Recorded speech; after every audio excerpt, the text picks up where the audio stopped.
What's up, everybody? It is your host of the Mint Tea Podcast, Wyatt Graves, and today's guest is with somebody that is very special, very influential, and near and dear to my heart as I have grown to get to know him, and he has definitely grown to get to know me over the last 3+ years.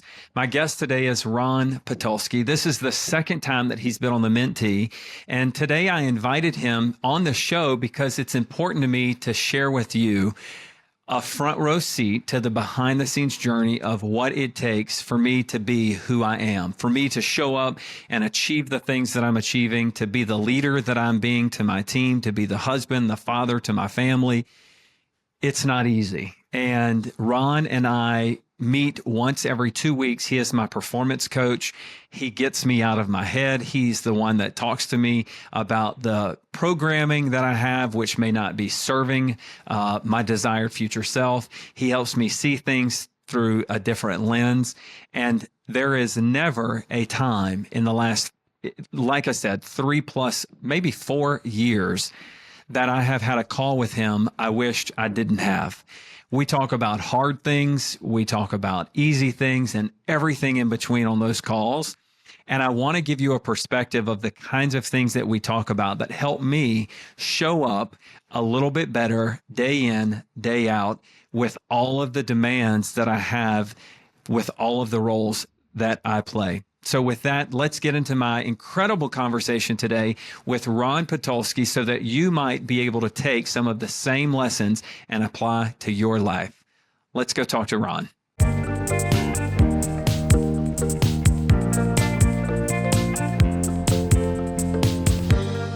First of all, thank you again for doing this. This means a whole lot to me, and I know that it's going to bring a lot of value to listeners of the Mint Tea Podcast.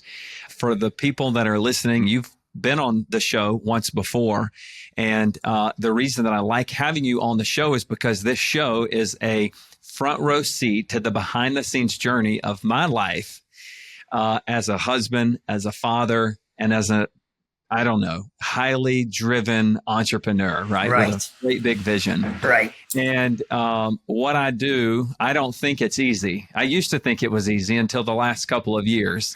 I used to think that anybody could be an entrepreneur, married with kids. Yeah. I don't know that I think that is the case anymore. And so with that being said, it takes a village, and you're part of my village. So I want to showcase to other people who do hard things, who put themselves on the floor of the arena, if you will, how we get through it. What are the things we talk about? What are the hurdles that I face? What are the things that you've been helping me work on for the last couple of years, maybe even in the most recent 12 months? And just kind of like I said, have a front row seat to the behind the scenes journey of what it's like to be who I am, to accomplish the things that we're accomplishing. Yeah. The one thing I think you need to implement a little bit more is you need to come up with more ideas. I can probably solve that in a minute. I did hear this will be a great way to start the conversation. I listened to a podcast this morning, and it was about creating new categories of demand. So if you think about AI and what OpenAI has done, there wasn't a demand for ChatGPT until ChatGPT came out. And now it's one of the fastest growing categories or businesses right now. Right. And so it went from nothing and to now it's off the charts. The same thing with an iPhone. The same thing in this podcast they mentioned was frozen food, Dropbox, and online data storage. Yep. So if you want to really achieve extraordinary success, don't reinvent what somebody else has done. Go and create something new. Right. And one of the things they were talking about in terms of creating something new, and it was really incredible, they said to create a new market, you have to have belief. And belief is the category and market is the people, which was really, really, I don't know, it just sent me down this little black hole of wow. And what I know is that what I want to really talk about, or what we can start the conversation with relative to new ideas, if I put myself in that context of a conversation, am I creating a new category of something? That was what I was asking myself. Or am I just taking something that other people have already created and just putting my own spin on it? And for those of you that do that, what they cited as research is that you're trying to find success within 24% of the market, because the thought leader, the person that created the new category, owns typically 74% of all demand. So everybody else that comes behind them as a follower, they're competing for their piece of 24% of the market. Yep. Yep. So nothing wrong with that if you're happy with a piece of 24%. I happen to not be okay with a piece of 24%. I want a piece, or I want all of the 74%. And what I'm trying to solve for is subscription-based living, subscription-based housing specifically, which is a huge belief, right? And what they talked about is if you want your new category to take off, then you have to sell belief in the product or the service. Right. And he said most people don't ever ship it out there. And so I led my sales meeting with this today, Ron, and I said, as a real estate agent, what are you really doing? And what kind of walk them through the journey. And it came back to, if people are just checking the box, if people are not selling belief and they're just going through the motions, getting the contracts, then they're being transactional. Right. But if you actually believe in your service or your product, then you're creating things from a transformational standpoint, which is relational. Right. And that means that if you don't believe in your ability to provide in the product or the service, really, and we're talking about real estate agents, so it's them. If they don't believe in themselves, then they can't show up and really create demand for what they sell. Right. So it brought us back down to sales is an internal job. It's all about you and your relationship with yourself. So let me just stop there and ask, what do you have to say about that? Because that's what we've worked on for the last 3 years. Well, I think there's a part of the belief that you're talking about that becomes really important. So an idea person, when they get an idea, then you believe in the idea. And as you believe in that idea, that creates a story or an image or a picture of how it could be. So when I think about somebody like Bill Gates, for example, and the story goes with him is that when he first started out, he could see a vision of a computer being at everybody's desk at work, everybody having one at his home. Did he realize that an iPhone or any of these smartphones really were going to become computers in their own right? No, but he got excited about the fact that there was going to be computers everywhere, and what his company was going to do was they were going to provide the operating software to be able to make that happen. Because if there's millions and millions or however many computers are in the world, and they have a Windows program on each one of them, then they have a built-in ecosystem, right? And that's what they did, and they developed. And, it's one of the highest market cap companies, corporations in the world. So for sure. Yep. For sure. And what I love about that scenario, or what I hear in that scenario, which is what drives me and what has driven, that's the wrong way to say it. If I look back over the last 30 years of my journey, which is, I'm 44, I've been on this journey for at least 30 years. Well, Steve Jobs says it. You can never connect the dots looking forward. You can only connect the dots looking backwards. So go out and be a collector of dots. So for Steve, for the iPhone to be created, for the computers to be on everybody's desk, you had to start with a dot. And then by taking action and producing that dot or that computer, it allowed for a second iteration and a third iteration or a fourth iteration. And so in life, whether it's relationships, whether it's physical health, I've also been through a physical health evolution that's been masterful. it starts with an idea and a belief that it's possible. And really, even where we're at right now, and I was telling somebody this today, I don't know that I've ever been in a more challenging place in my life. But the difference about the challenge that I face today versus, let's say, last year is last year it was my physical strength to wake up and show up. Today, it's much more difficult because it's stretching a place that I'm not accustomed to stretching so much, which is living in faith. Right. And so just having that hope and being aware of the fear, being aware of the concern, and also choosing to live in faith, that I don't have to have it figured out and still take the amount of steps and the size of the step that I'm taking to really achieve the next level of success. Well, faith is what moves you through fear. Okay, so you either have, when you are in extreme fear, I would make the point that, or the case that person is in severe deprivation of faith. And the more faith that they have, the less fear that they have. So I think that's, number one. But you said that, like when you've been all your life that you've been this way, right? But I think the pivotal moment for you, if we can get personal about it, was, when you were very young.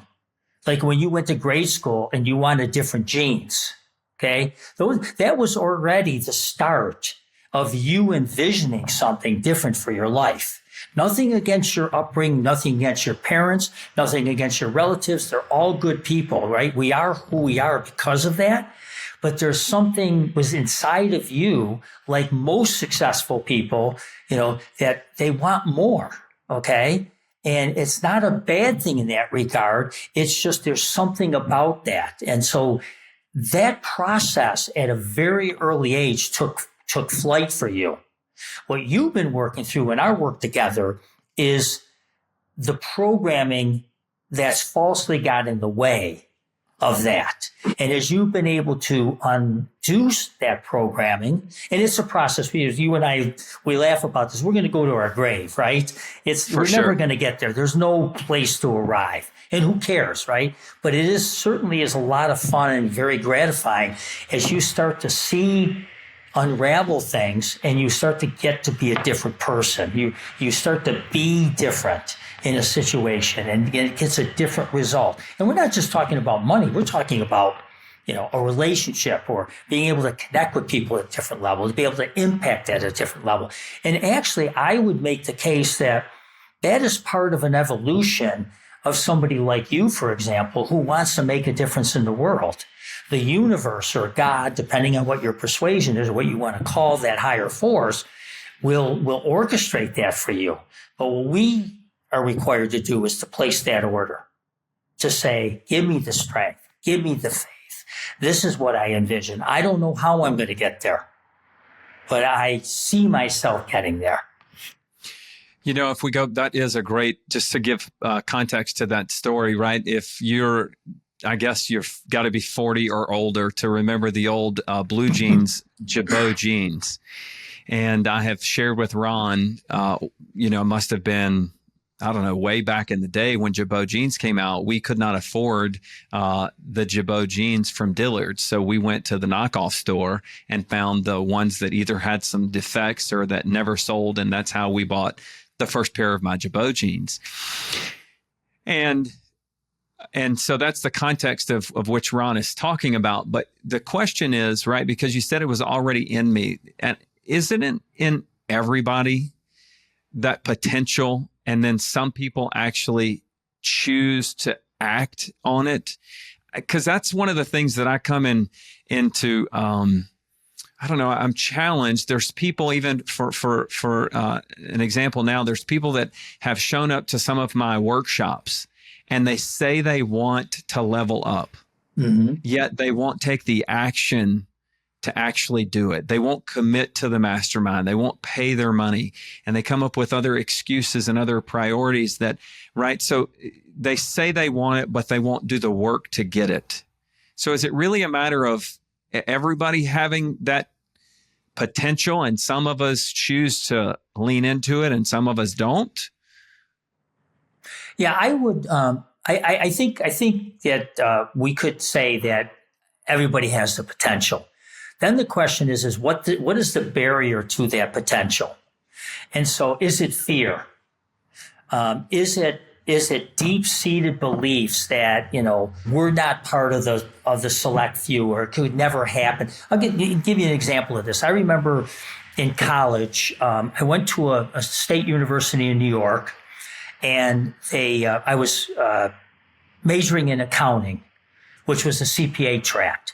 And the only reason I ended up majoring in that was because I started freshman year. I didn't know what I wanted to do, but I decided to get into business administration because my brother, who I admired, said, why don't you get a business degree? Okay. And so I said, okay. And then I started taking accounting. It came very easy. So I started taking accounting. Okay. But none of the big 8 accounting firms came and recruited at our college, except my senior year. One of them did, only one, Deloitte Haskins and Sells. And I got an interview. My roommate got an interview. And I ended up getting an offer. And I said to my roommate at the time, I'm going to get interviews with the rest of them, or anyone that I want to get interviewed. Somehow, some way, I'm going to get an interview. And there was 8 at the time. And I decided that there was 5 that I wanted to get an interview. I got all, and this sounds cocky or whatever. It's not being cocky, but I had a knowing. I wanted it. I focused in on it. And I ended up getting 5 interviews with those other remaining ones. Now, they treated me so I had to go to the offices where they were. And so I got an interview. Sometimes I had to have some strings pulled or whatever it was. I remember going to the one where I ultimately ended up taking the position. It was a friend of my brother's, and he interviewed me. And I think it was just kind of to go through it's his brother. We'll go through the motions, right? I was there about 15, 20 minutes. All of a sudden, he says, how much time do you have? I'd like this person to meet you. I'd like this person. I ended up spending 6 hours that day at there, and they made me an offer. I got offers from all of the rest of them as well. But it was only because I saw myself, I was visualizing, right? My dad had one suit growing up, right? And he wore it to church and weddings. We weren't white collar. We didn't have any of that kind of stuff, right? I had to learn to dress for success. I got the book from John T. Malloy, Dress for Success, because I was motivated. I wanted to learn this stuff, right? I had to be like them to fit in. Now, that sounds kind of small, right? But if you're going to play in a certain game, you want to look and act like people. Don't lose yourself in the process. Now, I think the key, and one thing I admire so much about you, Wyatt, is that, you're raising a beautiful family and you're keeping the standards, all right, of which you got from your mom and dad and your relatives and your heritage or whatever that is. But, you're experiencing an abundance that they never experienced. But at the heart, at the core of it, you still have your moral, standards and who you really are, your authentic self. And I think that's really important. Hey guys, if you've been a listener of my show for any length of time, you know that I attribute a lot of my growth to learning from the guys inside of GoBundance. If you think that GoBundance is a tribe that you might be interested in joining, then reach out to me. Go to WyattGraves.com, connect with me. I'll reach out personally with you and answer any questions about GoBundance to see if it's the right fit for you. Gabby that works with me. She's worked with me for almost 8 years, since 2018 when we launched Kaizen. We brought in some speakers who I admire in a big way several years ago. And this is before your and I's path ever crossed. And I took them to eat one evening, and we were going through the motions of how I was showing up as a leader for my team and talking about productivity and things like that. And I will never forget, this person looked at me and she said, Wyatt, you lead with your heart, and then filled in the blank. And the perspective from which she shared that was a negative perspective. She wanted me to hold the line and not lead with my heart. I, in this season of my life, took it as she's right. And she was right. And took it as a negative and started down this road that was not leading with my heart, holding standards, and well, it really sent me on this place of exploration, really. And what's so interesting is that I think most of the success that I have had, especially as of late, is because I lead with my heart. I don't really know how to describe that other than lovingly firm, which is a term that you and I use often, right? When I am faced with a confrontational conversation or holding the standard. But the beautiful thing now about where I have landed today in my season of, I don't even know what you call this, quantum physics, leadership. I don't have the word to really describe this methodology of where I'm at and how I'm leading, but I can be confrontational. I can be firm. I can hold a standard. I can part ways with people in a very loving way that you and I would say is above the line, and it's going to be okay. It's not nearly the butterflies in my stomach. It's not nearly the nervousness. It's not nearly, it doesn't even exist anymore. Right. Like everything's going to be fine. Yeah. And whether we part ways or not, they're going to be fine. I'm going to be fine. I'm not really in control anyway. And so it's just really this crazy place, especially based on where I've come from, to be here to say, well, then why do you even show up? And I can't answer that question. Like, I show up because I am influencing the direction, but I also know that I really don't have control of where we end up. Yeah. And that's what I'm kind of mean whenever I say that it's hard, right? To live in this place of, you want to think that you're in control. You want to think that you can force outcomes, yet you don't. And so it's easy for me to think, well, then why even put forth the effort? And I don't really know why, other than I love to, and we still end up in a better place. Yeah. Does that make sense? No. Help me make that make sense. So you're a wolf, okay? A wolf. And if you know anything, if you know anything about, and anybody looks into this, you look at the leader of a wolf pack is wise, they're open, they're loving, and they're fierce. What's their fierceness about? Don't mess with their pack. Don't mess with the little ones. Don't mess with anybody in the pack, okay?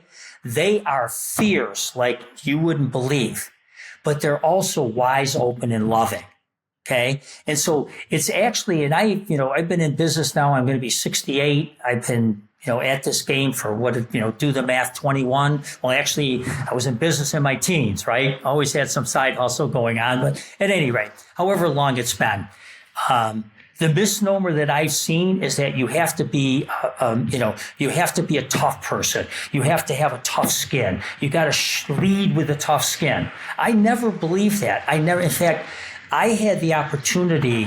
I'll give you this example. Growing up, I was fortunate. I played sports. I was a pretty good athlete. My brothers were really good athletes. And I remember I played before Pop Warner football. A guy came in to town with his family. He moved in from General Electric, and he started a youth football league. And it was from, you were like 6 years old to 10 years old, I think it was. It was right before Pop Warner. And they had weight limits and everything. It was tackle football. So Mr. Tripoli, I was on his team. And I remember we were a championship team, okay? He coached from his heart, but he was fierce. You didn't mess around, but he was fierce. And I remember we played this team. And I can still picture the coach, Mr. Wallace. The guy was about 5'6". He was as wide as he was tall, all right, yelling and screaming at his team. His son, he berating his son, all right? And we beat him all the time. I had these leadership lessons, okay, from coaches, my little league coach, in baseball, the same type of thing. They were wolves, right? Wise, open, loving, but they ran a tight ship. That's you, okay? I deeply respect you because you do. I don't think you lead with your heart, but you show your heart. You're soft. You're invited. And you want the best because you've got good intentions for people. But if they're going to mess around, you're going to be firm on the back end. You're going to give them grace, but you're going to take and be firm on the end. So you're not a doormat. So, I think that, showing our heart to the world is endearing. People want to be around that energy, but they are not going to respect you if you're a doormat. They will respect you when you are firm. And when we use the term, you and I have talked about this, engaged and indifferent. Remember that? I do. Yeah. Engaged and indifferent. And then that I thought where you were going to go is to talk about creative abrasion. But even those words, engaged, indifferent, creative abrasion, it's a reframing of a scenario, a situation from what I would say, and I want to talk about it with you because I don't know how to really start the conversation, but from above the line, right? Engaged, indifferent, creative abrasion are all above the line words for what's typical below the line kind of situation, right? And so it allows you to solve from a place of hope and love in difficult situations, right? So that's what it makes me think of. So let's approach it from your perspective, and what I've seen you do over and over again is when you're engaged and indifferent, what does that mean? Okay, it means you stand for something and you're not going to approach it like it's the only way. So there's an openness to it. And so, like, if I came to work for you on your team or you hired me for something, you interview me and you have a job description. If I take that job, that position, then what I'm saying is you can count on me to take and perform that at a high level based on my ability, at the highest level based on my ability. And so we have that expectation. Now, if I'm off track and I'm not hitting the mark, being engaged and indifferent from that perspective or creative abrasion is going, hey, Ron, can I have a conversation with you? From my perspective, I feel like you're not quite hitting the mark. So can we talk about that? What's going on? Okay, you're not judging me or anything. You're assessing, like you're observing. And at this point, you're not saying that I'm doing anything wrong. You're just saying from your perspective, this is what I'm seeing. And here's the thing, you and I have laughed about this. 99 times out of 100, Wyatt, what does the person say? They're relieved, right? They want to talk about it. They're going, yeah, I do feel misaligned. I feel like I am missing the mark. So how do I hit the mark? Okay. And sometimes it's like they don't want to hit the mark. And that's fine. Like you said, you can have a nice conversation. This is the way you're going to go. And they say, you know what? I'm getting off the train here. And you part as friends. Okay. And you've experienced that over and over again.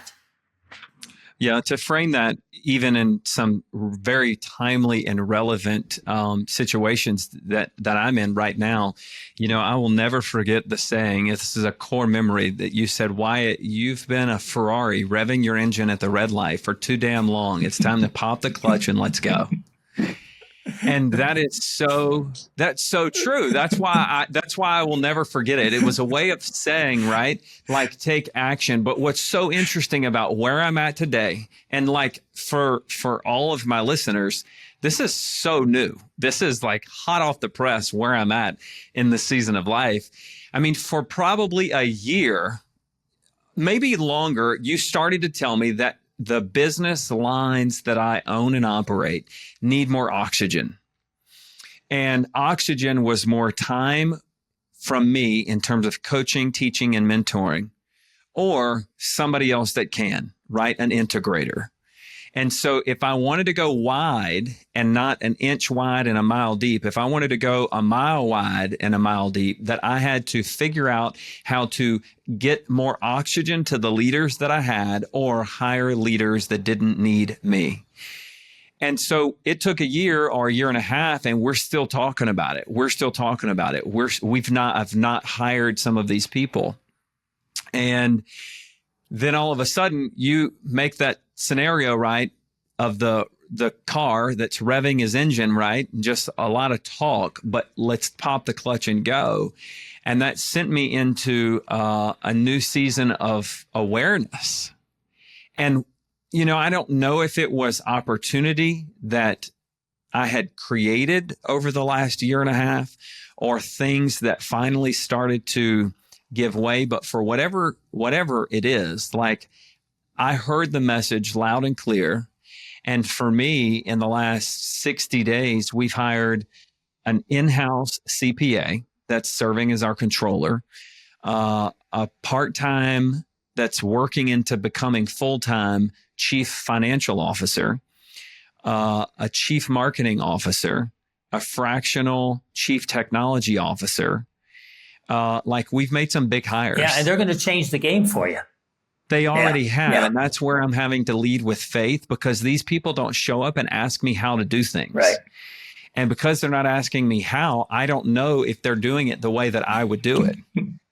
And I want perfection and have always wanted my finger on the pulse, and I don't get that. So now it's forcing me to be a different kind of leader, to lead people that are smarter than me in many of the ways that they show up, right? Which was the whole point. And so leading from faith has never been more necessary because those people aren't talking to me about the day-to-day actions that they're doing.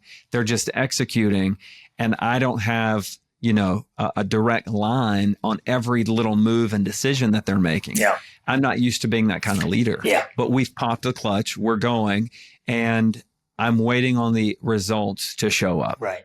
Well, and That's a big deal. I think the only thing to add to that is this. When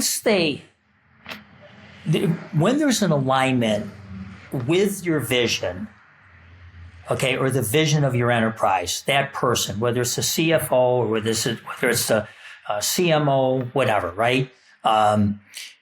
If the marketing or the finances are done in line with the vision, and the culture, all right, your heart. Like, for example, a CFO, you see in companies, some companies, like their culture is they want to win.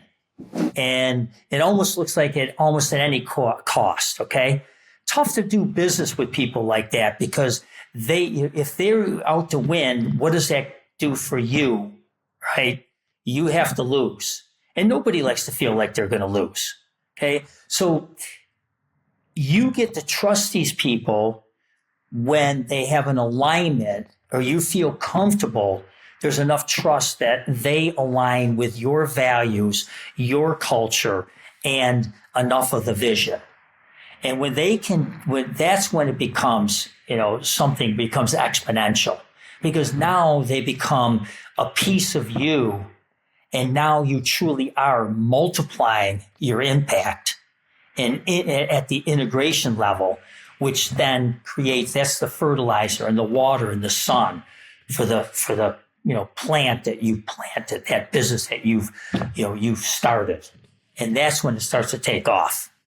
And that's what's happening. And I think that that's what's fascinating, sort of to close the loop on the year and a half long journey that it's taken me to get here. Like the people that we have on the team right now are 10 out of 10. Like their values from an individual level, their personalities, their behavior profiles, the way that the team is all jiving, like they just fit. And what's fascinating about it is that they showed up and I showed up at the right time, the same time, let's just say the same time, which clearly was the right time. Right, to pop the clutch. But I had to become the person that would attract those people and have a vision that was so clearly articulated so that they could decide that it was one that they wanted to get behind. And together, that's how we have the superpower or the rocket fuel with my vision, their values, it aligns, and now we can lock arms and go run the hill. Right. And it's really, not a coincidence either. It's not a coincidence that all happened because, when things aligned, right, universal energy, your clarity, and about your vision and what you were engaged and different about. Like, this is the way, this is how I see it happening to the best of my ability right now until further notice. Now you're able to articulate that. You're going to attract people who are going to align with that enough. And that's where the synergy comes. And I would just say as an aside, you and I have talked about this. You can have the most talented person, all right? They can do the position, whatever it is. But if they don't align with your values, they don't align with your culture, okay, it doesn't matter. They're not going to work. And you and I have talked about that, right? We've talked about people who are going to get you a certain place. Some people take you all the way. Some people are meant to take you to a certain, through a certain season, and then you may part your ways, not in a bad way. And I think that's a thought that I had when we were talking about popping the clutch and what was taking me so long. I had this fear of hiring people and them not staying with me all the way to my destination. And so I was sitting in this place of wanting to perfect the vision and perfect the job description and the compensation model so that I could hire the perfect person to do the perfect job to get us all the way to the intended destination. And that's whenever you brought that lesson to life and said, Wyatt, some people aren't meant to see you all the way to the destination. And that's going to be okay. Right. And that's still hard, right? It still puts me in a very vulnerable spot, right? Because I'm synthesizing who's right, and how do we know, and this, that, and the other. But that's where the faith now more than ever is coming in and playing such a big role in being this kind of leader to lead this caliber of people, because they also are top talent. And so they have their own dreams and aspirations, and they're counting on me to do my part to help them get where they want to go. And that's exactly where I wanted to be. That's the place I signed up to be. And that's what I meant to do, right? But the thing that is so fascinating about all of it is that it's not a coincidence. And I believe that, right? It's all been perfectly designed at the right time, the right place for this to happen. Yeah. Well, and just real quick, this is a beautiful thing. So I've studied, I've started and sold companies along the way. So I had this one company that, in fact, we're here in Florence, Italy right now. My wife and I, for 6 weeks, we're working here purposely to see if it's a place we might want to spend 2 or 3 months a year.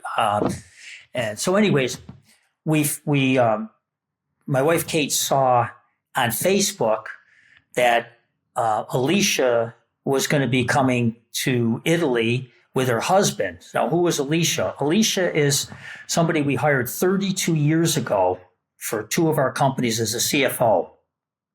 25 years ago, we sold those companies.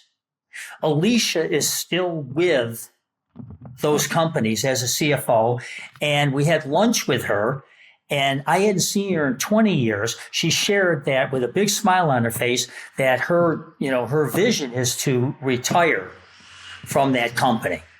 All right. Now, I don't know about you, but for me, as somebody who started a company, we had a lot of people in and out over those years. Okay. And here's one that went all the way. It's not going to be everybody. It's going to be a few. But it's a beautiful thing when it happens, Man, that's so true. That's good. That's a good story. Yeah. I bet that did make y'all proud. Yeah. I want to talk about 2 other things. One is, as you were just sharing that prior story, and I look back at my journey on how I got to where I'm at today.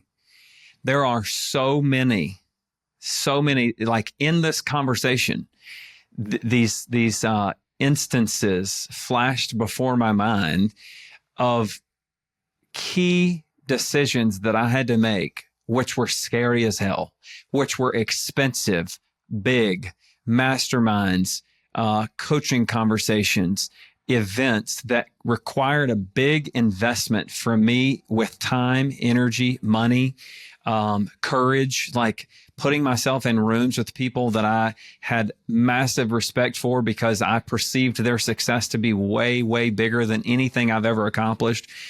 Imposter syndrome and all those things, right? Getting in those rooms with big people, taking positions, speaking up, speaking out, right? Standing in front of people, standing on the stage. Like this place that I'm at, which I'm saying it, so just to give words to my listeners, I'm in a great place, emotionally, mentally, my business, my family. So like a destination that I've been wanting to be in, basically. But I didn't get here by taking the easy road. That's what's crazy and fascinating about all of it is that like we've done hard things. We've had hard conversations. It's definitely had what most people would perceive as the valleys. And where I'm at today is really appreciating those valleys and embracing any new valleys that may come. So it's really I'm so grateful, and it's a beautiful place to be. Yeah. And the old version of me would say that it was very challenging. Yeah. Yeah. Well, and people say no pain, no gain. And I look at it a little bit differently. Okay. Meaning this, whatever pain that somebody incurs is a learning process. It's a character development. It's a revelation. It's an uncovering of a perspective that isn't serving us. Okay. And in the moment, it can be painful to have to admit something. But once you move through it, it's what gets you to where you are today, Wyatt. And, again, I mean, I respect you deeply because you're a guy that is willing to look at the stuff. You're willing to be open to, to a conversation about something.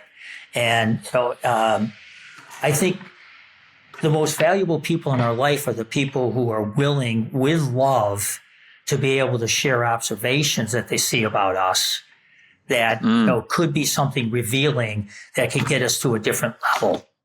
Whether it's something personal or whether it's something in business, whether it's a personality trait that we have that isn't serving us, whatever, And yeah, that's good. So I was sharing another little story with Gabby.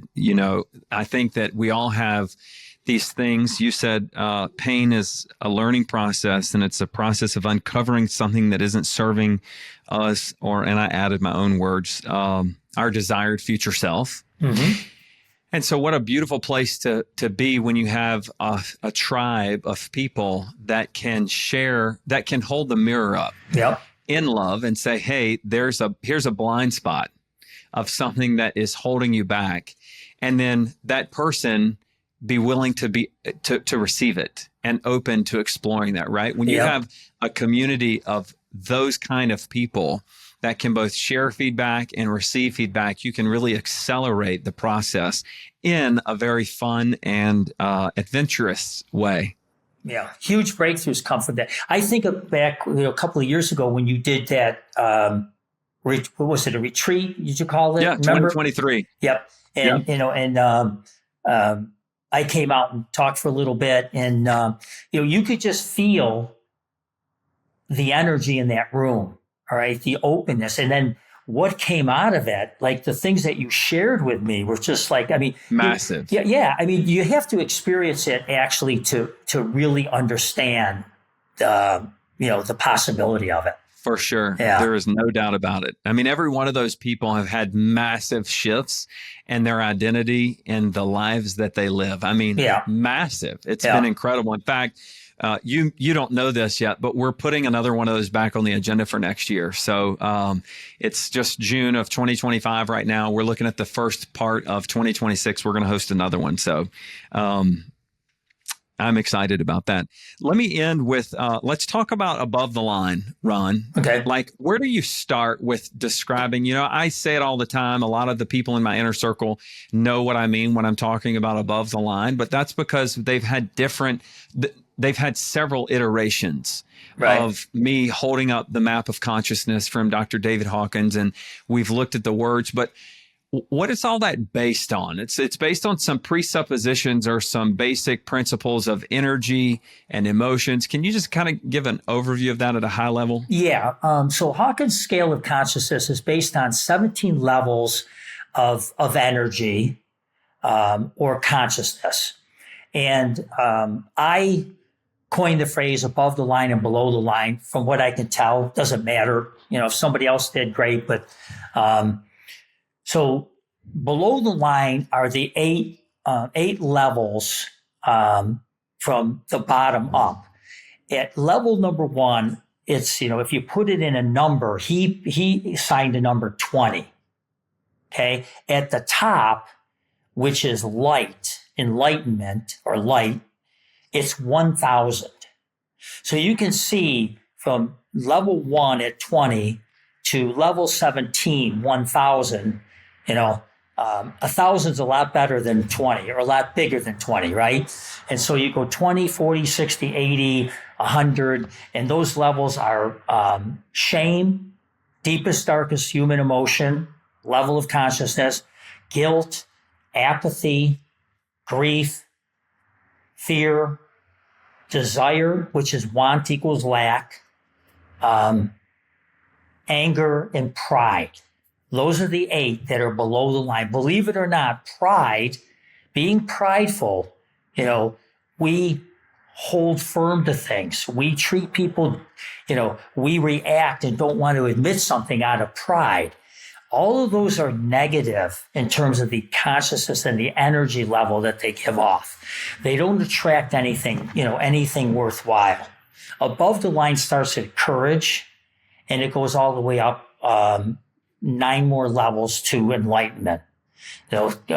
Levels like love, joy, peace, enlightenment. Down from there, reason, acceptance, neutrality. And so there's the above the line is courage to enlightenment. Below the line is pride, all the way down to shame. And we've been very well trained growing up by loving parents, caretakers, whoever. And the world really runs below the line. And so we have a lot of conditioning. And through awareness, when we realize what it feels like to be in a conscious level below the line versus above the line, we start to have a distinction and realize that life is just so much better when we're at a conscious level above the line, whether it's courage or, acceptance or whatever it happens to be. So I don't know what else you want me to explain about it. Yeah, it is. And so I made a couple notes to kind of round out our call today. You said this in that mastermind back in Austin, Texas, that you came and spoke. You coined this phrase for the group that were there when you said awareness is the doorway to change. Right. Awareness is the doorway to change. And anybody that's listening can go to, you can just Google Dr. David Hawkins' Map of Consciousness. Yes. And you'll find different images, but there's several that just have, it's a square graph, right? And then you have this dark line that's right above pride and right below courage. And that's the line that we're talking about. And so if you are aware of the feelings or the emotions that are associated with the words below the line, then you could say that you're below the line. And when we are grounded or connected in above the line thoughts, emotions, or we meditate on those words, right? I like to help people say, can we just think of the sunlight, the ocean, a mountaintop, and bring a smile to our face? Can we solicit then some of the feelings that come from above the line? And when we connect to that state of mind, the whole thing is, right, that like energy attracts like energy. Right. And so if you're aware that you're in a place of despair, hopelessness, and anxiousness, right, pridefulness, you're going to attract more of that. And most of that begets more of that, and you just end up in this conundrum of negativity. And when you stop that and you are aware of those emotions and thoughts that you're having and connect with source, connect with God, and you can put your mind at courage or above, then all of a sudden you start to attract the people, the deals, the opportunities, the things that will bring you more of that. That has been so instrumental in my journey over the last year. I guess we've been talking about it a year, maybe 2 years now. It's a game changer in anybody's life. Complete game changer. Game changer. I have to say this just to laugh. You know, we're doing the family board meetings in my family this year where me and Janae take each one of our kids out once a month and spend time with just that one kid. So we went to a pottery place where we painted with Maggie, and she's 9. She's a little artist. I am not that artistic, and I'm not that creative with paint and things of that nature. So it was a real struggle for me. Okay. So we go and they give us all the little different things that we can paint. So Janae got an Easter egg that she painted, and Maggie got a little jewelry box, and I got a coffee mug. I mean, it was the most basic thing. I got a coffee mug. But what's so funny is that we actually went and picked it up this week, and it's just such a horrible painting. But what I designed is I hold the coffee cup with my right hand, and usually in my morning time rituals, I sit on this couch and Janae sits across from me. So what I painted on the side of the mug that Janae faces as a smiley face, so that I could remind her to just smile at me. This is for you, Janae, just to remind you to smile at me, right? When you look at me, just smile. And then I painted a black line around the bottom of the cup, right? And it denotes the line. And then above the line, I wrote love, joy, and execute. And that's what's facing me, right? I want to execute with love and joy from above the line. Janae can smile at me, and nothing is impossible if we start our day with that, right? Yeah, for sure. For sure. Yeah. So good. Ron, so you are a performance coach, a mindset coach for me. You and your wife own an incredible business. You coach what I would say is some of the top business leaders in the country. And I know that you guys are always open for new opportunities when the right person aligns with you. So if somebody's interested, and I've sent several people to you, and you have subsequently worked with them, changed their life, they call me, right? They thank me for connecting them with you. How can people find out more about you and Kate and get connected and explore opportunities with your world? Sure. So our website is yourperformancepeople.com, yourperformancepeople.com. And if you would like to, if you're considering coaching, would like to have an intake done where we take and connect with you to see what your coaching needs are, you can go to coachwithypp.com, answer 7 or 8 different, quick questions, and we'll reach out to you and we'll do an intake and see if there's some, if we might be a match for you, and if not, I promise you this, if we can't help you, we'll steer you in the right direction. Okay. So we may not be right for where you are in that moment, but you'll get an honest feedback from us, and that's the reputation that we have. And we want to see everybody, prosper and live their best life, as Wyatt has coined the phrase, live their version of the good life. And that's right. And that's what it's all about. So that's right. Ron, thank you so much for doing this for me, especially from your maybe new home next year for 6 months out the year. I don't know. Who knows? We'll see. I love it. Thank you so much. I appreciate it. It's been a pleasure. Hey guys, Wyatt Graves here. As you know from previous episodes of this show, I'm on a mission to grow a business that has 25,000 doors, a holding company of service-based businesses surrounded by a protective moat of a personal growth and development educational company. With that being said, I am looking for deals, I'm looking for talent, and I'm looking for capital. If you're interested in connecting with me, go to my website, wyattgraves.com. Send us a deal. I will be sure to include you in some way, shape, or form. Whether you're a real estate agent and you want to be my agent, you're welcome to be my agent if you bring the deal to me. If you're not my agent and you bring the deal to me, we will still get you paid somehow, some way.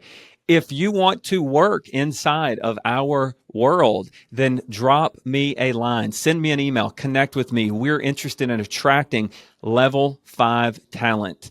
And then finally, if you are an investor and want to invest your money, not only to get double-digit returns, but also to have real impact inside of the communities as we raise up the level of good life living throughout our properties with our residents, with our employees, with our communities, then I want to connect with you. Go to WyattGraves.com and fill out the contact information, and I will personally be in touch with you so that we can figure out how we can shake the trees together and win together. WyattGraves.com.